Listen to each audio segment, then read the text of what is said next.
Croatia, they include Slovenia even, but that's, you know, so that's what I'm speaking. Like, you know, obviously there are nuances that it's not completely correct to tell that, but for the outsider, it's most certainly he expects a comment at least for Croatia and maybe even for Slovenia when he is asking a guy from Sweden, what's that in Balkans? So that really got me thinking. And I remember a map prepared by Ensoft, actually, and shared by Zlatan in LinkedIn. There was a really helpful map in LinkedIn. It's called Gambling in Balkans or something like that, or Overview of the Balkans for Gambling. And it didn't include Croatia and Slovenia, but it included Romania and Bulgaria. So basically, for that introduction, and obviously you will have a specific introduction to your own jurisdiction. But apart from that, I would really like to touch that region question for the outsiders when they are thinking of, let's say, targeting the region apart from targeting specific jurisdictions. Are there any links in gambling behavior, gambling habits, in possible products that could be used in regulatory regimes or stuff like that? So basically, I would like to start with Romania, with Dan. Hi. Dan Iliovici. I knew you from the times you were with Rombet. Then you became a regulator. Now you're again with Rombet. You are sometimes referred to as the most knowledgeable person to comment on Romanian regulation from every person. So basically, could you please tell me what's happening in Romania, what's going to happen in Romania, and we would like to hear that from you. Hi. Thank you, Andrius. Thank you, Zoltan, for inviting me here. Good morning, everybody. It's a good time to check what's going on in Romania. The new regulation was adopted almost 4 years ago, and I think it's one of the most advanced and most well-regulated jurisdictions in Europe. Not only because we managed to license 22, 23 online operators in a very short period after the new regulation was adopted, but also regarding the slot machines industry, betting shops, and the responsible gambling. So Zoltan and Andrius asked me about any recent changes in the regulation and if there are forthcoming expected changes. During 2019, there were some minor changes, I would say some tackles of the legislation, and I will start with the responsible gambling because it's my most important area of interest. It's about the money that the regulator is collecting from the operators in order to use as programs for education, for treatment of problem gamblers. They already gathered roughly 2 million euros from the operators. Each operator is obliged to participate on this fund. And recently there was a change in the legislation that instituted the regulator to have a special bunch of people, 10 people, to manage this money and to realize some projects, some programs. Not they alone, but they can also make a partnership with some other associations and non-governmental associations, charities, and so on, in order to have a very good responsible gambling activity in Romania. There at the very beginning, I'm not sure that they have hired the 10 people yet, but our association, Rombet, together with another one, which we are part of it, it's called exactly like this, Responsible Gambling Association. We already have a lot of programs in order to help people to educate and so on. So this was the first change. There was another one somehow linked to responsible gambling. It's about advertising bonuses in betting shops, outside the betting shops, even in the window. If the window is, if the banner is visible from outside, you are not anymore allowed to advertise bonuses and jackpots.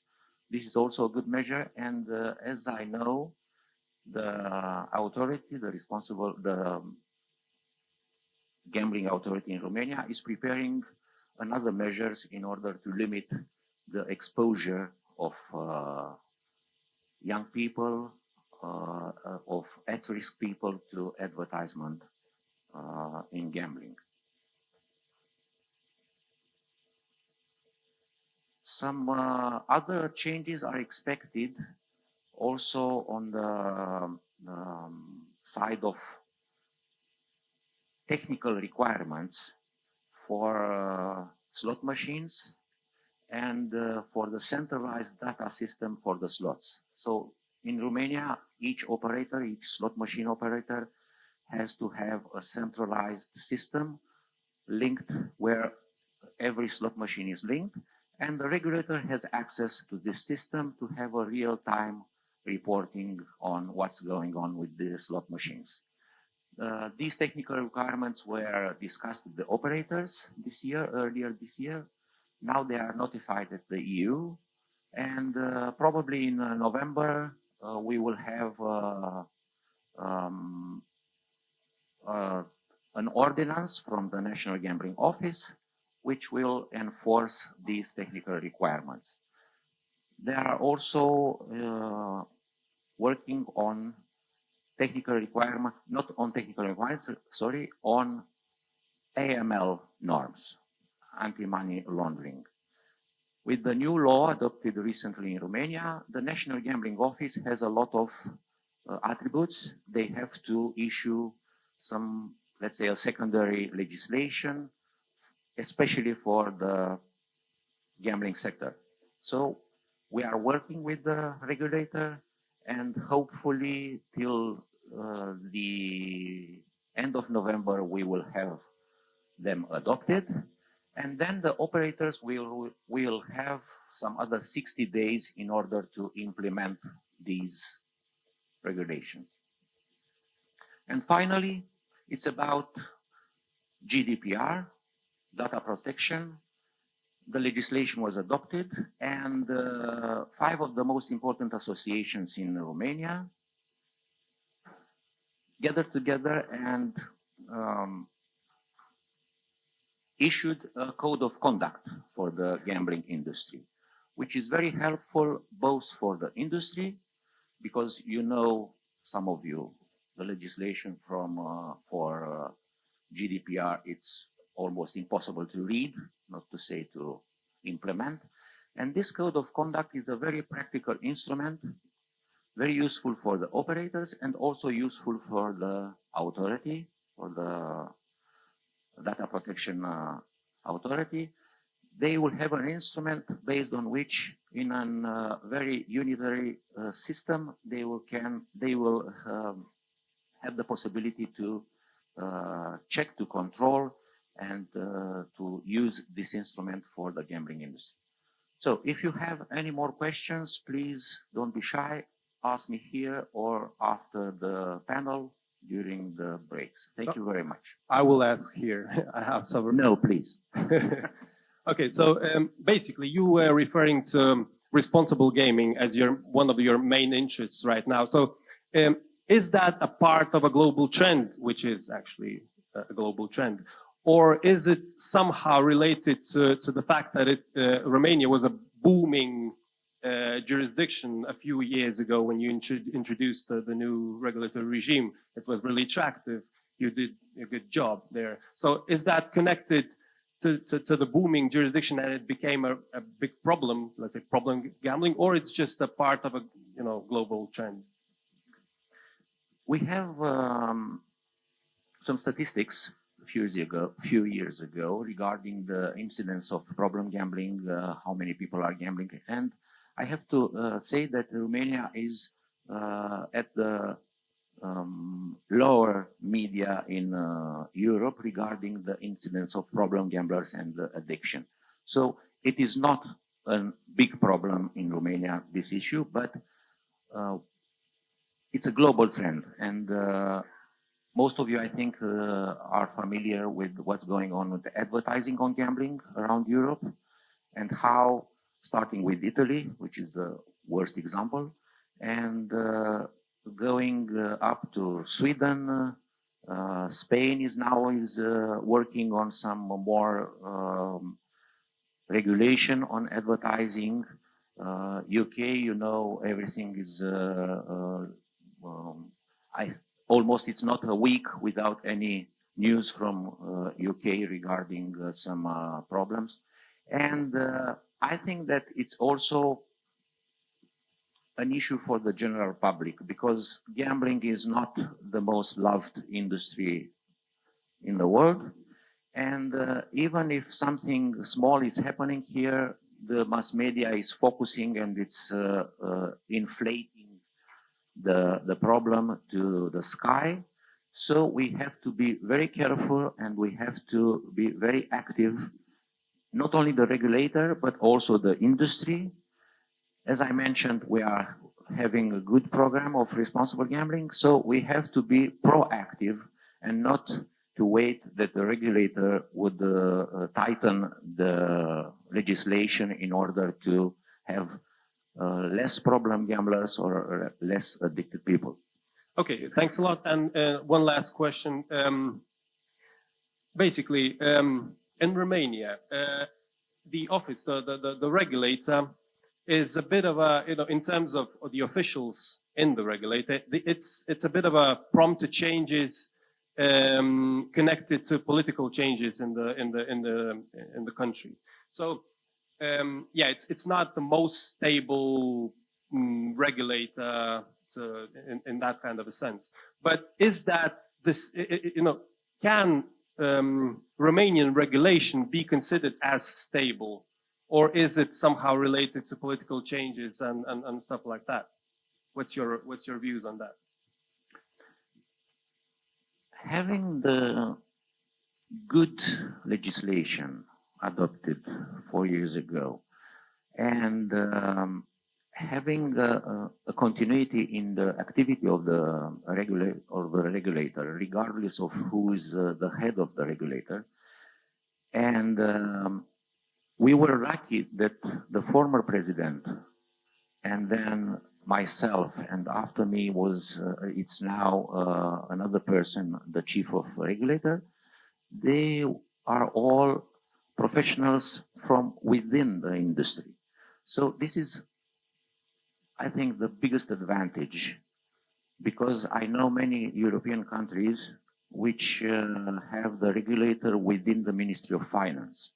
And I think this is a worst case scenario, because the Ministry of Finance has no issue about how the industry is working. So they are only looking for the money. And this is, it's not the best case. And regarding the political changes, we will have presidential elections in November, and next year we will have general elections.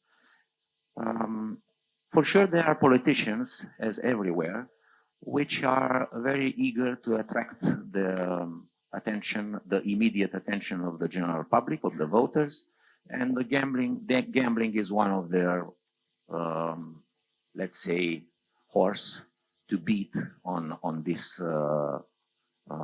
election period. Okay, so thank you very much, Dan. I would like to go to your colleague here, Georgi, Bulgaria. Could you pass the mic? Thanks a lot.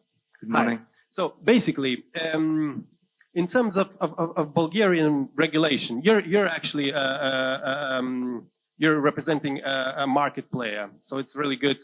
We are having two marketplaces here. So in terms of Bulgaria, sometimes there are, people are speaking that it's a smaller sister in comparison to Romania, and sometimes Bulgaria is looking upon the shoulder what is Romania doing and stuff like that.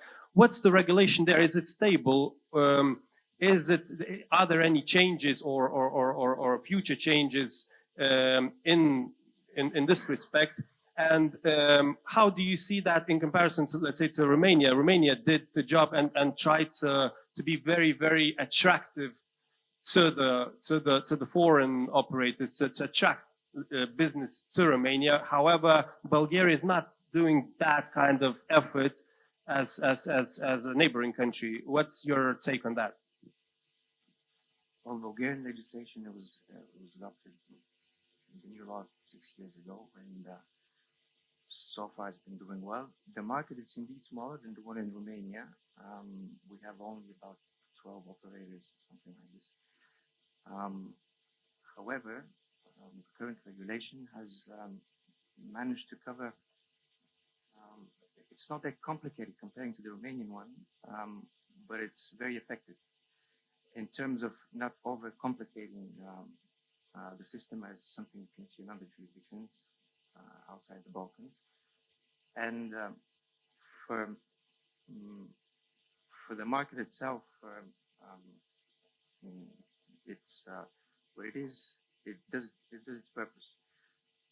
Now, the problem in Bulgaria, the main one, is that unlike Romania, we don't have that much industry stakeholders that are within the system in the administration or taking key positions. And there has been, since the last year, there's been a few shifts in the administration which have made it unstable. Changes in the regulator, the chairman was changed twice for the past year, which takes a toll because this leads to changes within and new people coming in, which need to gain knowledge, and this is a setback. But yet again, we have similarities. The past year was also marked by GDPR and AML, the adoption of the new European regulation. And we had the regulator attempted to adopt new secondary legislation without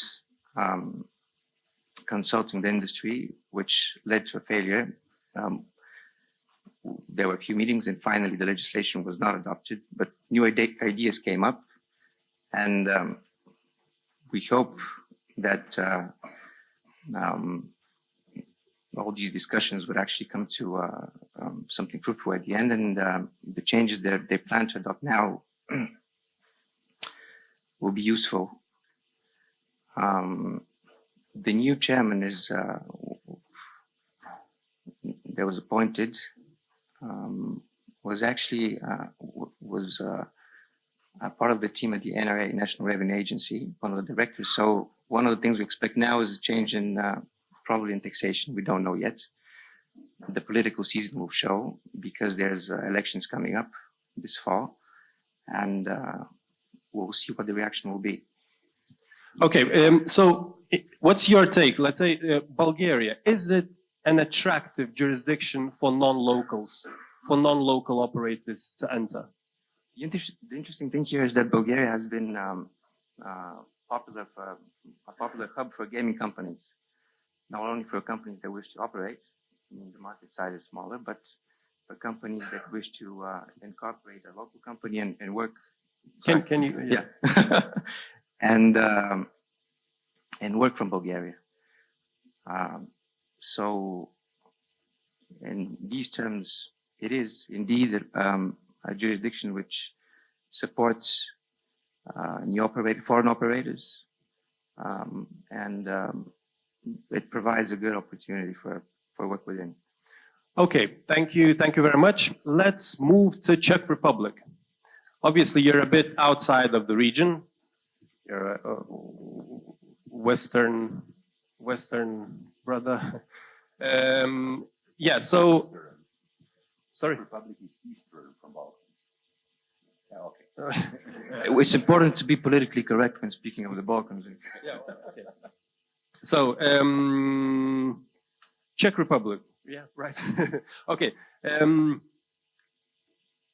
The legislation there is already, I think, 3 years there, most probably. So, how mature is the regime right now? How do you see it coming, let's say, next year? Is that stable? Is some sort of changes, let's say, this year or next year? And how do you see it as a, as a growing market or please? Okay, thank you very much. Hello, everybody. It's very nice to be here. Thanks, Zoltan, for invitation, and it's very good to see the familiar faces in the audience. And about the Czech Republic, so what to say? As you probably know, the Czech Republic has opened up the market nearly 3 years ago. So we adopted completely new gambling act, which opened up the market for foreign operators and established the complex regulation of the online gambling, which before was not in place. So basically, the reason behind that was the pressure from the European Commission that has opened up the Czech Republic the infringement case already in 2011. So at the time, the political decision to open up the market was adopted.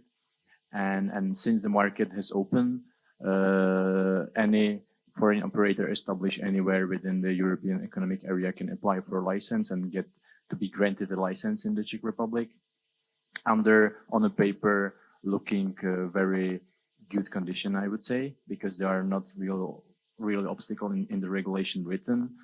There is quite considerable tax burden, which is, I think, on the paper, the worst scenario, because there is 23% for all forms of the gambling, which is quite good, but for online casino, it's 35% GGR, which is already quite considerable. The main reason, if you look back how the market opening was successful, you need to say that we have something like 23 online license operator, but only 2 of them are foreign operators.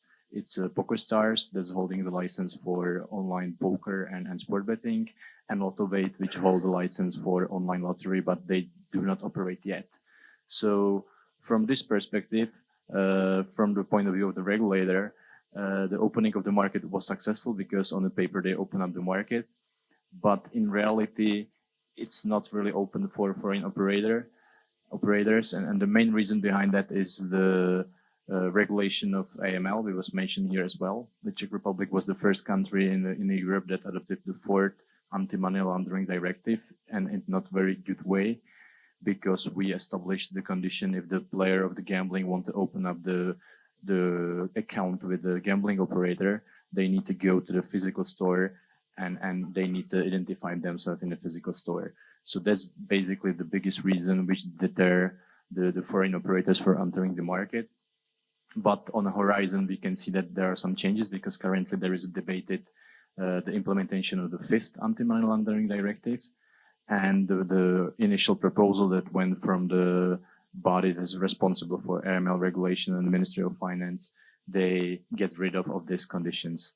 So basically, if the new regulation would be adopted soon, and it should be adopted at the beginning of the next year, there is some kind of probability that the market itself would be more attractive for foreign operators, because it established the possibility to open up the account only with scan 2 documents, 2 IDs, which is quite common and quite easygoing for the players. So still it's going to be debated. There is going to be public debate about it. There's already some newspapers covering this topic and media. So we will see, because there is some pressure from local operators to keep it as it is. Okay. I know that you are running an institute, you call it an institute.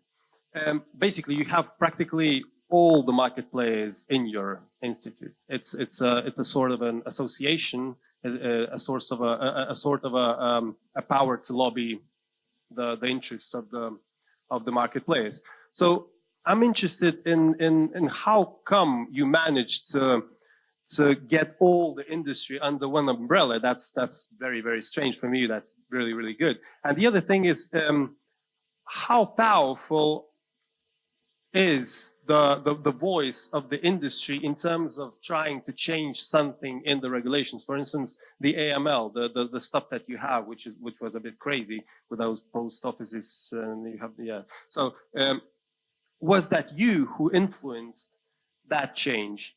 And yeah. So what's the power of the voice of the marketplace in terms of changing something? I'm always asking you about, for instance, live games, the live dealer or stuff, something like that. You were referring that it's possible to change, but it can take 1 or 2 years or something like that. So how powerful are you, basically? I'm very powerful. No, basically, the reason behind we formed the institute is my experience, because I used to work as a regulator as well in the Czech Republic. And the market, and is the case, I think, in all the jurisdiction here, it's very fragmented. So there are like many associations and many stakeholders, and all they are lobbying against each other. So when I was in the office and we try to consult the industry, we ask the industry, we get, I don't know, 6 associations, we get responses from 4 of them. 2 of them was completely useless, and 2 of them go against each other. So we just, put all these studies and put it in a cupboard and do it as we want.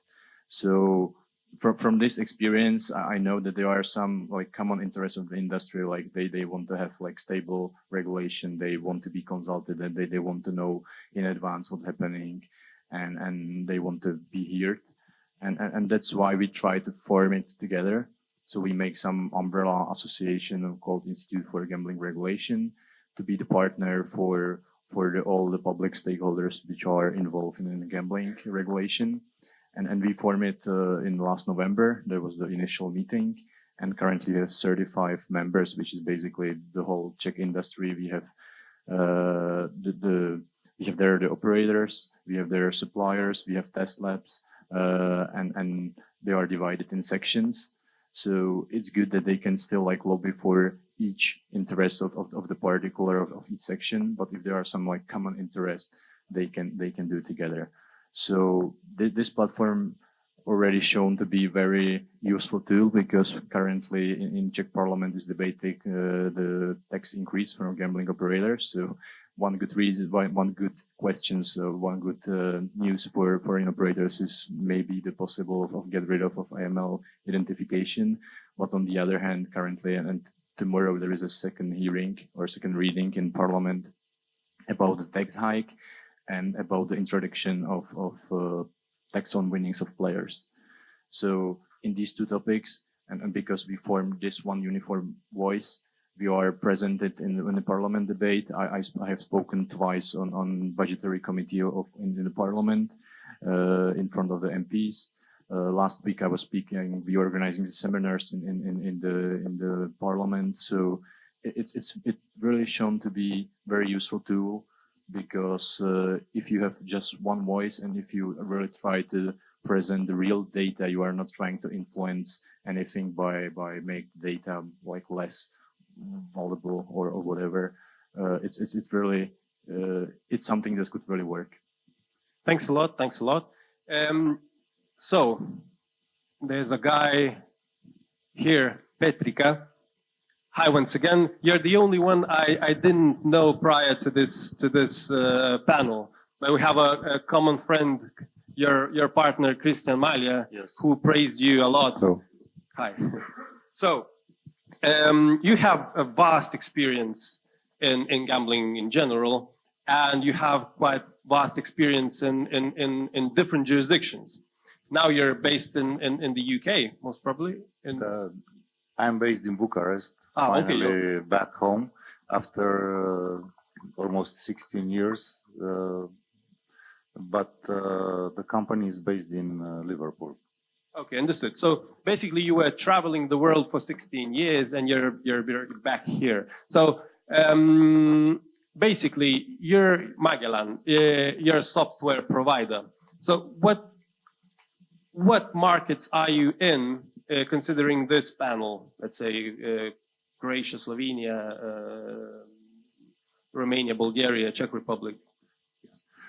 First of all, you ruined a little bit my speech, because I was prepared to start with an ice breaker. No, And- just sorry. Skip all I said. Skip all I said. Yeah. Please go, and then I will turn back. And seeing so many lawyers here, I was tempted to say that I'm invoking the Fifth Amendment to the United States Constitution because anything I say can be used against me. Getting back to the topic of this panel, there are a lot of people here that are really specialized from the legal and technical point of view. What I can bring, as you said, it's despite the fact recently I joined the commercial team of Magellan, Robotech, which is the software house of the Stanley Bed Group. After more than 15 years in operations, I started in more difficult times in Romania. Before the things would be so nice as Mr. Iliovici described them.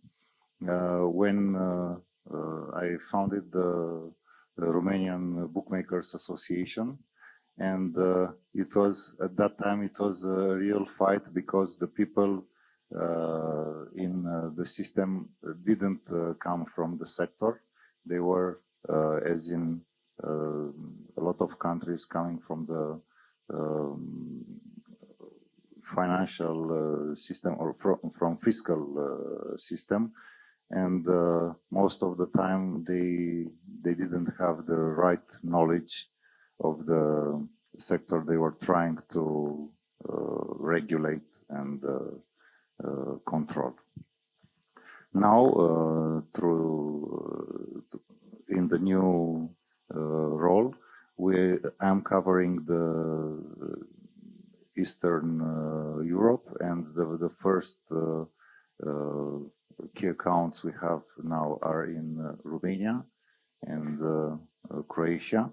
Of course, we have operations also in other countries, starting with UK, Cyprus, Denmark, Belgium, and so on.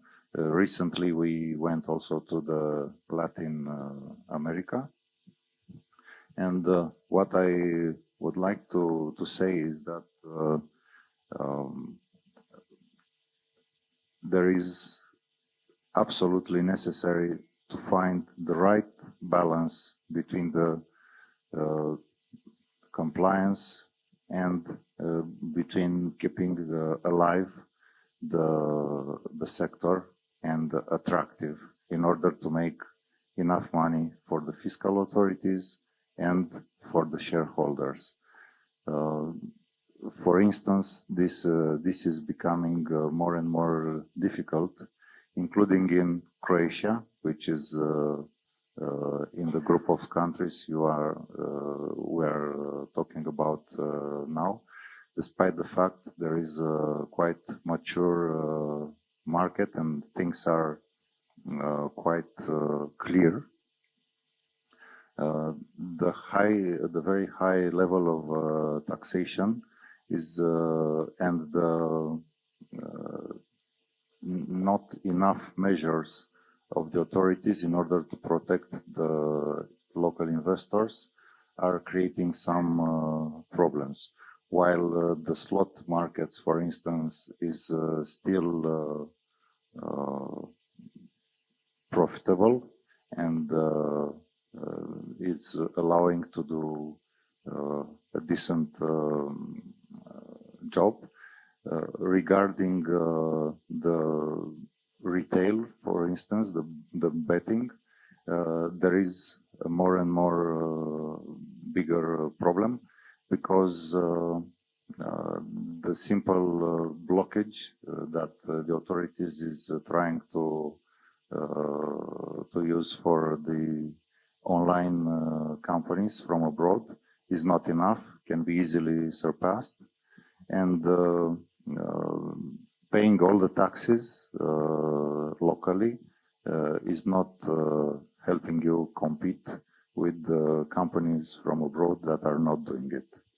Okay, thanks a lot. I know your own and your let's say parent company's strong views on advocating the as united regulation as possible. So I know that you're advocating that kind of a thing too. So Yes, absolutely. I think unfortunately I have also I can give also some examples of situations where I will not make names or something, but imagine in one of the countries we were involved, we are involved, one company working for 18 years lost the license. Just it was apparently a simple coincidence because the general manager of that company was also the president of the local bookmakers association and was actively involved in trying to change and to align the legislation at the European level. The result was, as I said, after 18 years, the local authorities suddenly discovered something was missing in the documentation they forwarded 1 year ago for the license, and their license was suspended. So, despite the fact some of the competitors were taking advantage of this, because remained more market to split between them, I think sometimes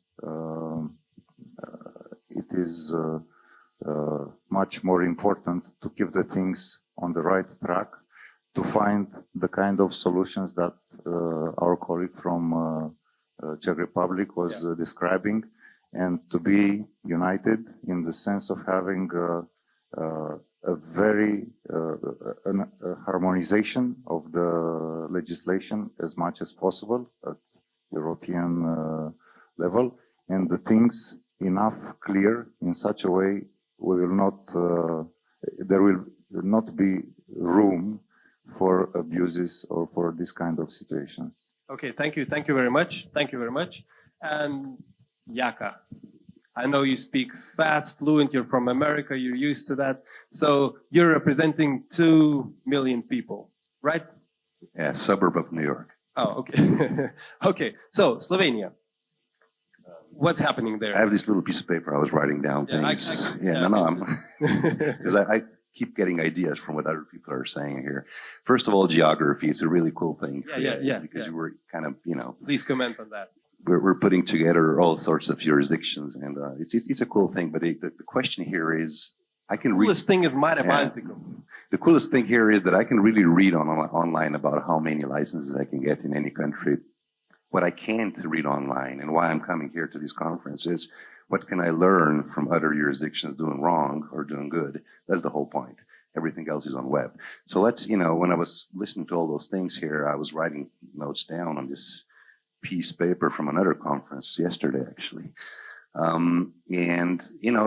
I keep waking up in that Bill Murray movie. Do you remember it? Groundhog Day. The same day repeats all the time again. So every day Bill Murray wakes up, it's the whole other day, but every day at the end of the day, he's better because he learns from the same day. Yet next day he still wakes up on the same day until something happens later on. So this is what we should do. I mean, we're coming to these conferences, we're repeating the same problems we have, we're repeating the same issues we have. And I'm not saying we here, I'm saying our jurisdictions, but we just keep up waking in the same day, don't we? So that is that Bill Murray thing that's just popping up all the time when I go to gaming conferences. I'm not talking Zoltan's, which are actually among the best conferences in gaming, any conference in gaming that we go to. Now, there's a very logical question that you have to ask yourself is why would you want to get a license, remote gambling license in Slovenia? Why would you want to do that? You have a license in Malta, You operate from Malta, 80% of Slovenians are playing on your Maltese licenses. Why in the world would you even ask me how to get a license in Slovenia? Doesn't make any sense. Well, this question is the same question the regulator is asking himself now.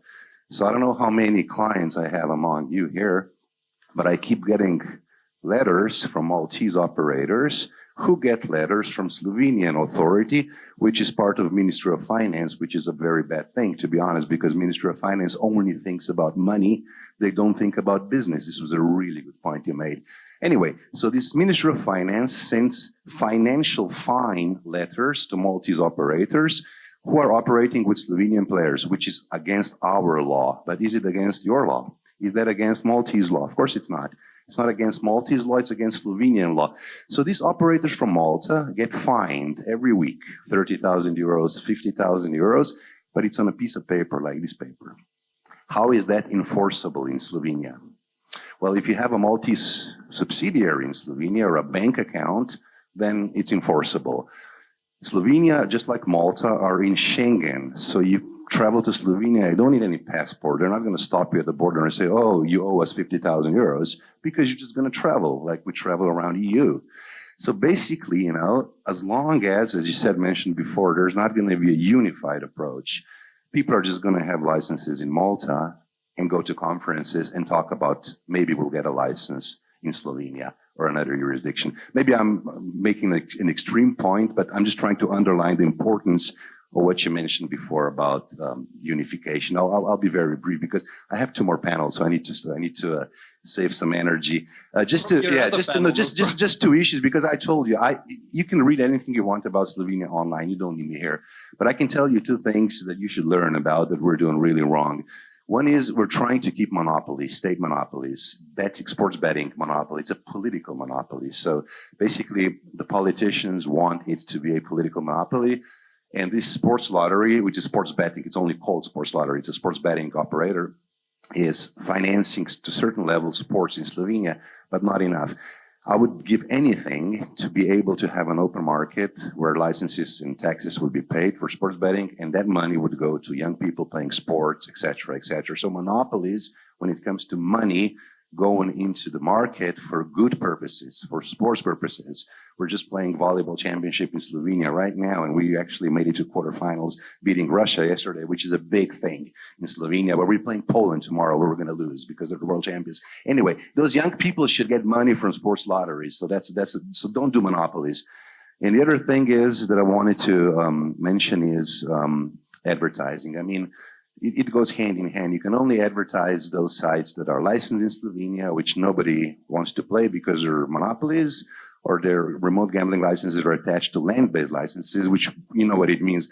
A manager running a brick-and-mortar casino like this hall here, all he knows is nice wood, fine shiny shoes, good food, and now we want to have the same manager operating a remote gambling casino with the same license. It doesn't work that way. So that's another thing that I don't believe is a good idea, to tie land-based to remote gambling licenses.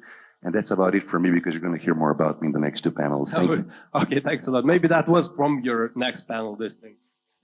Okay, so prior to going to the questions, I still have that same common question for everybody except of Jan.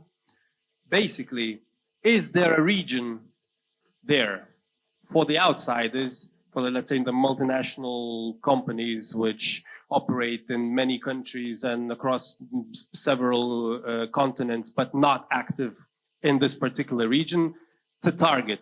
Or you would think it's a targeting each jurisdiction upon jurisdiction upon jurisdiction?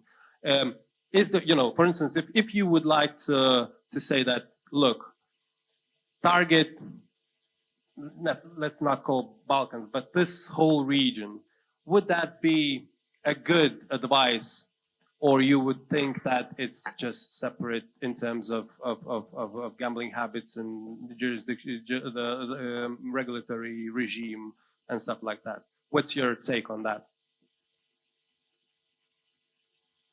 I think let's begin with, Romania and Bulgaria. Let's start with Romania and Bulgaria, most probably. And I'm actually leaving Jaka on purpose. Having Romania with the population of roughly 20 million, it's the biggest country in the region, a part of Ukraine, which is different.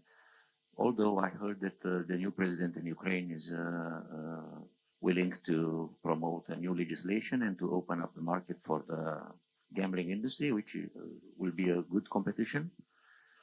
And I think that also the gambling habits are not exactly the same in the eastern region of Balkans, but we share the same culture, we share the same ex-communist regimes, and I think it's when the other territories like the western part of France are almost saturated, I think it's a very good option to open up to look to new regions which are in Europe. Most of them are in the European Union, and to take advantage of this new territory in order to extend their activities.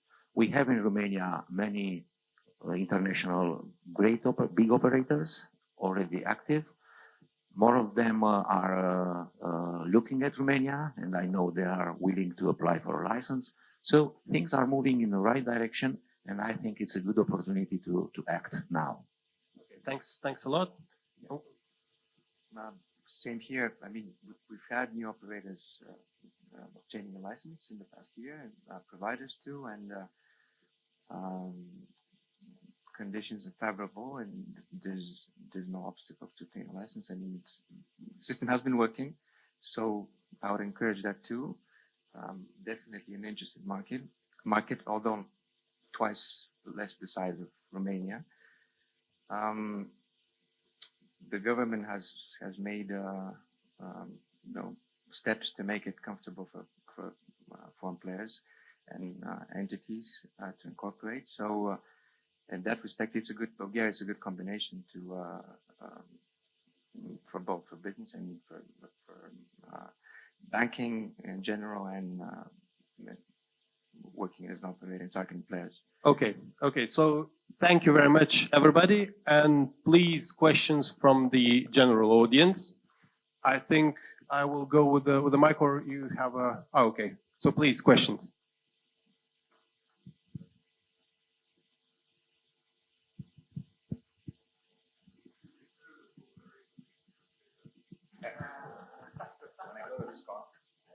Actually, I saw a similar Tom Cruise movie the other week.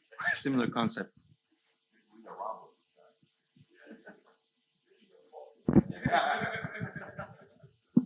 If I may ask a question for my Bulgarian colleague, I heard about the funds that the regulator gathered for responsible gambling.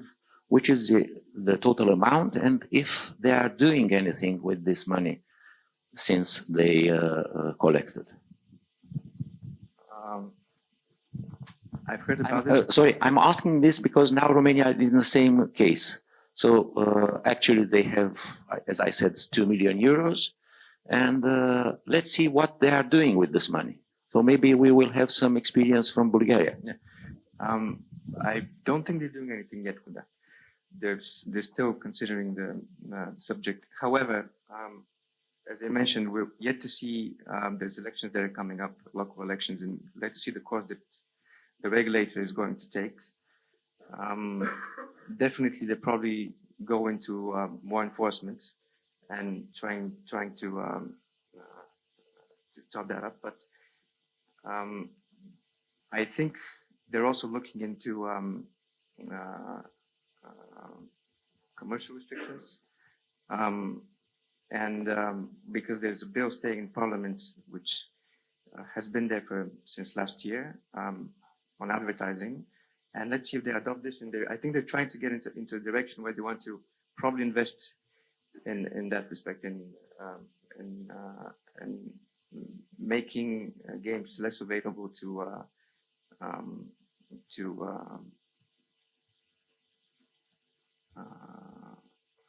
underage players and pardon? Exactly. Yeah. But is there a danger for the government to take out the money if they see that nobody is using these funds?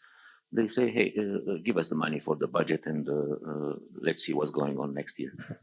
We have to see what's in the plan of the regulator. I don't know. It's only that's for the regulator to say. Thank you. Thank you very much. I see a hand there.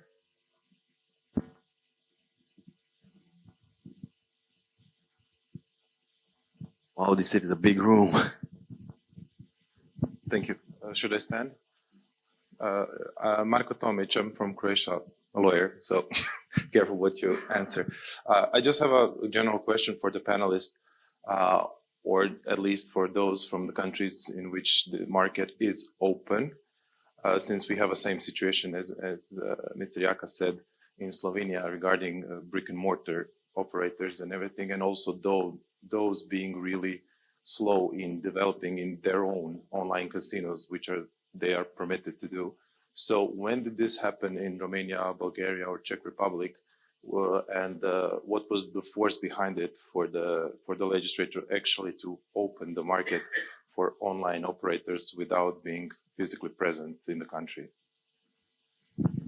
Yeah, so basically in Czech Republic, it was mainly the pressure from the Commission. So once you limit and you are against the EU law principles of free movement of services and free establishment, then the European Commission has opened up the infringement case. We all know that the European Commission right now is not that active in the gambling field. There are some hopes that maybe the European Commission will be more active with the new commissioner responsible for these issues. But I think like without the pressure from the Europe and with the and what I think the shares of all the jurisdictions here is because they were for a long time limited for domestic players. They become very strong, so they are trying to protect their markets. So if they are protecting their markets and there is no like political pressure away from actual jurisdiction, I think it's quite hard for any jurisdiction to open up with this kind of pressure. I've seen in Bulgaria in 2012, this was part of the discussion when adopting the new law. And basically they received pressure by the European Commission and consultations from Malta, I think also, and the UK in that respect. So they finally were adopted. In Romania, there were illegal operators, so acting illegally, a lot of them, making huge advertising. And on the other hand, the government was eager to collect taxes from these operators. They realized that it's very unlikely to stop the illegal operations for online. They will always have means to circumvent the regulation, the banning, IP blocking, and so on. And there was not pressure from the European Commission, but I think the big advantage was that it was established the National Gambling Office, which is an independent body, and the head of the office was from within the industry, and they realized that only through a proper regulation everybody will benefit. First of all, will benefit the players because they will have protection from a proper regulation. Then the state, which is collecting the right taxes, and everybody is on the right track. So now, after 4 years, we realized that this was the best decision. I can briefly comment on my side. Let's say it's not the same region, but let's take the Baltics, or for instance, let's take Lithuania. It was not a real pressure from the Commission, but it's like wanting to be among those top pupils in the European Union. You know, as far as you're a small country, you can't influence or can't stand your point quite a lot. So that was one of those. That's why Lithuania has adopted AML, one of the first. It was the second after Czech Republic. So in this kind of case, they want to be among those like really good performing European members of the European Union, and that is not a real pressure, but just like that kind of a process. And if I can just comment on it, that's the difference among the Romania, Latvia, and the Czech Republic. So if there is like real decision of the regulator to open up the market because of the reason they want to have like level playing field and collect the taxes from foreign operators and not making any discriminatory measures, it's successful model. If it's just the formally open up the market and protect the market, and they do not understand that if they really like get the license for as many operators as possible, because then the players are protected, they can collect the taxes and there is competition, so it's better product for players. So if these kind of things are not understood by the regulator, then it ends up like open up the market, which is not real opening. So again, I think the key issue is to communicate and educate the regulator that at the end of the day, the interests of the players, meaning the players who are betting, the players who are active on the field, and the regulator to some extent are really similar. Okay, our time is up. I will now invite the real Balkans on the stage. So thank you very much for listening. Thank you very much, my colleagues. And let's hear what the Balkans are about to say.